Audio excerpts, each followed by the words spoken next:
100 دوستوں سے وہ ایک دشمن اچھا ہے جو دل میں نفرت تو رکھتا ہے لیکن منافقت نہیں۔ تمام رشتوں میں سب سے کمزور رشتہ تمہارے جسم اور تمہاری روح کا ہے، نہ جانے کس وقت اور کہاں ٹوٹ جائے۔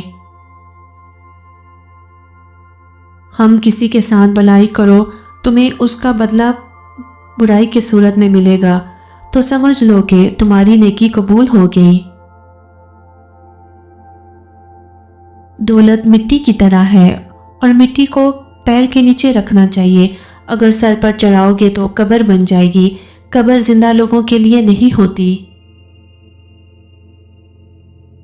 مدد کرنا ایک بہت مہنگا تحفہ ہے، اس لیے سب سے اس کی توقع نہیں رکھنی چاہیے، کیونکہ بہت کم لوگ دل کے امیر ہوتے ہیں۔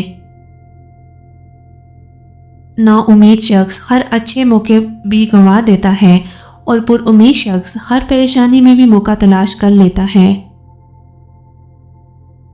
رزق کے پیچھے اپنا ایمان خراب مت کرو، کیونکہ روزی انسان کو ایسے تلاش کرتی ہے جیسے مرنے والے کو موت۔ حضرت علی نے فرمایا، کسی انسان کی قیمت کا معیار کیا ہو سکتا ہے؟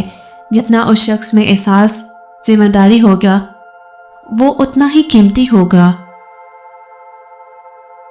جو حق کو چھوڑ کر عزت کا طلبگار ہوتا ہے وہ ذلیل ہو کر رہتا ہے، اور جو حق کے ساتھ دشمنی رکھتا ہے ذلت اس کا ہمیشہ کے لیے مقدر بن جاتی ہے۔